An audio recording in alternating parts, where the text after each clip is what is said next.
तारों की बारात है, खुशियों की सौगात है, भोले बाबा गौरा जी की शादी वाली रात है। ये पंक्तियां सुनते एक अलग ही माहौल बन जाता है ना। बिल्कुल। ये सिर्फ एक गीत नहीं बल्कि उस महान रात का उत्सव है जिसे हम महाशिवरात्रि कहते हैं। और आज हम इसी रात की गहराइयों में उतरने वाले हैं। हमारी कोशिश होगी ये समझने की कि ये त्योहार सिर्फ एक व्रत या परंपरा से कहीं ज्यादा क्यों है। जी, हम इसके हर पहलू को देखेंगे, मतलब पौराणिक कथाओं से लेकर व्रत के व्यंजनों तक और हिमाचल के उस अनोखे मंडी मेले से लेकर 2026 में बन रहे विशेष ज्योतिषीय योगों तक। तो चलिए इस चर्चा को वहीं से शुरू करते हैं जहां से इस त्योहार का हृदय जुड़ा है। मेरा मतलब है शिव और पार्वती के विवाह से। ये केवल दो देवताओं का मिलन तो नहीं था। नहीं, बिल्कुल नहीं। ये चेतना और ऊर्जा का मिलन था। देखिए, आदि शंकराचार्य ने कहा है, शिवः शक्त्या युक्तो यदि भवति शक्तः प्रभवितुम। इसका मतलब क्या हुआ? इसका मतलब है कि शक्ति के बिना शिव में स्पंदन करने की भी क्षमता नहीं है। महाशिवरात्रि असल में शिव के महाकाल स्वरूप से शंकर बनने की यात्रा है। बिल्कुल। वैरागी से गृहस्थ बनने की। हाँ, बिल्कुल। उनके वैरागी स्वरूप से गृहस्थ स्वरूप में आने का दिन है ये। और इस पूरी यात्रा की वजह थी माँ पार्वती, एक राजकुमारी जिन्होंने शिव को पाने के लिए सारे राजसी सुख त्याग दिए और कठोर तपस्या का मार्ग चुना। ये कथा सिखाते हैं कि सच्चा प्रेम और भक्ति अनुशासन से ही संभव है। आपने बिल्कुल सही पकड़ा। और एक मान्यता यह भी है कि इसी रात, इसी दिव्य मिलन की खुशी में भगवान शिव ने पहली बार आनंद तांडव किया था। आनंद तांडव ये विनाश वाले तांडव से अलग है। हाँ, बहुत अलग। ये ब्रह्मांड के सृजन, संरक्षण और विसर्जन, मतलब क्रिएशन, प्रिजर्वेशन और डिसोल्यूशन, उसकी लय का प्रतीक है। जब शिव आनंदित होते हैं तो पूरी सृष्टि में एक सकारात्मक ऊर्जा का संचार होता है। वाह। एक और दिलचस्प कथा है ज्योतिर्लिंग की। जब ब्रह्मा और विष्णु में श्रेष्ठता को लेकर विवाद हुआ था जी, तब शिव एक अंतहीन अग्नि स्तंभ के रूप में प्रकट हुए, जिसका कोई और छोर नहीं था। ये उनके निराकार और सर्वव्यापी स्वरूप को दर्शाता है। महाशिवरात्रि उस परम तत्व को याद करने का भी दिन है। तो ये सब तो हुई भव्य ब्रह्मांडीय बातें, लेकिन एक आम व्यक्ति के लिए जो इस दिन व्रत रखता है, उसके लिए इसका क्या मतलब है? चलिए इसके व्यवहारिक पक्ष को समझते हैं। बिल्कुल। उपवास का जो उद्देश्य है वो है शरीर को सात्विक रखना। इसीलिए गेहूं, चावल जैसे सामान्य अनाज, दालें, प्याज, लहसुन, इन सब से परहेज किया जाता है। और साधारण नमक की जगह सेंधा नमक, रॉक सॉल्ट का इस्तेमाल होता है। जी। और व्रत का खाना तो बहुत स्वादिष्ट हो सकता है, जैसे साबूदाना खिचड़ी जो पचने में हल्की और ऊर्जा से भरपूर होती है। और मखाना भी प्रोटीन और फाइबर का एक बेहतरीन स्रोत है वो। हाँ, इनके अलावा कुट्टू की पूरी, सिंघाड़े के आटे का हलवा और दही आलू जैसे व्यंजन भी हैं।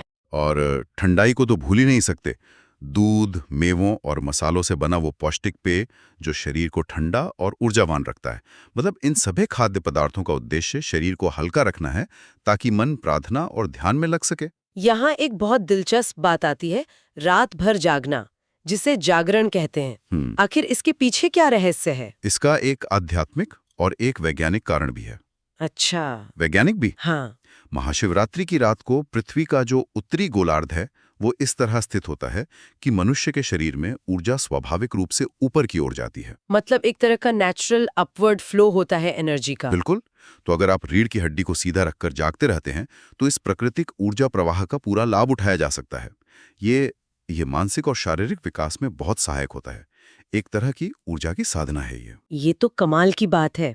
अब ये त्योहार पूरे भारत में मनाया जाता है, लेकिन कुछ जगहों पर इसका स्वरूप बहुत भव्य होता है, जैसे हिमाचल प्रदेश का अंतर्राष्ट्रीय मंडी शिवरात्रि मेला। हाँ, मंडी शहर जिसे पहाड़ों की वाराणसी भी कहते हैं, वहाँ लगभग 81 मंदिर हैं। और ये मेला 7 दिनों तक चलता है।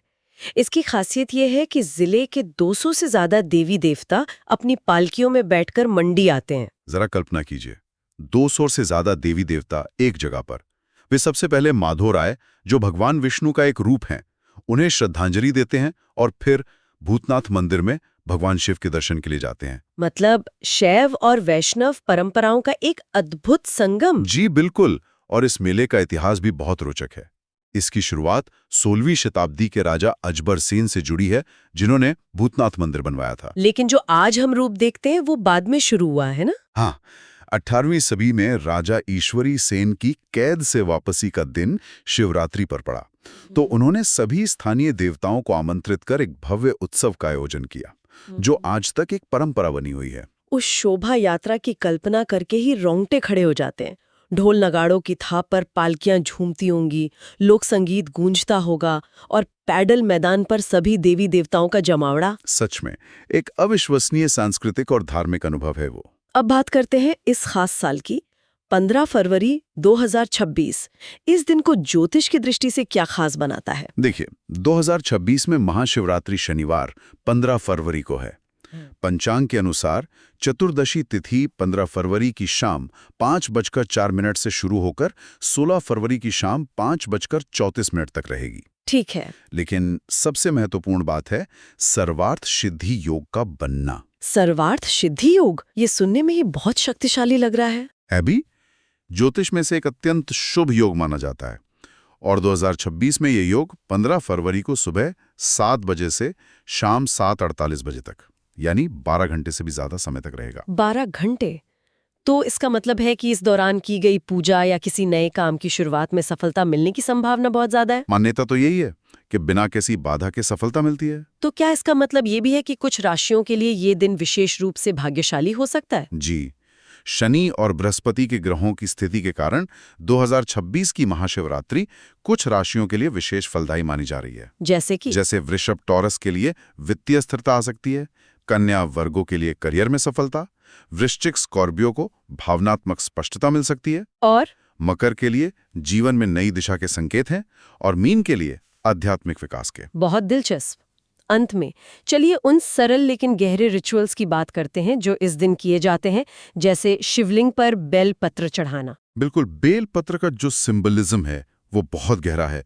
इसकी 3 पत्तियां भगवान शिव के 3 नेत्र, त्रिदेव यानी ब्रह्मा, विष्णु और शिव, और प्रकृति के 3 गुणों सत्व, रज, तम का प्रतिनिधित्व करती हैं। तो इसे अर्पित करना एक तरह से अपने अहंकार और इन तीनों गुणों को परमात्मा को समर्पित करने का प्रतीक है। हाँ, और पौराणिक कथा के अनुसार ये देवी पार्वती के पसीने से उत्पन्न हुआ था। और समुद्र मंथन के दौरान जब शिव ने हलाहल विष पिया तो उनके ताप को शांत करने के लिए भी बेलपत्र का उपयोग हुआ था। जी, इसीलिए यह महादेव को अत्यंत प्रिय है। तो आज की इस चर्चा से ये साफ है कि महाशिवरात्रि सिर्फ एक दिन का त्योहार नहीं है।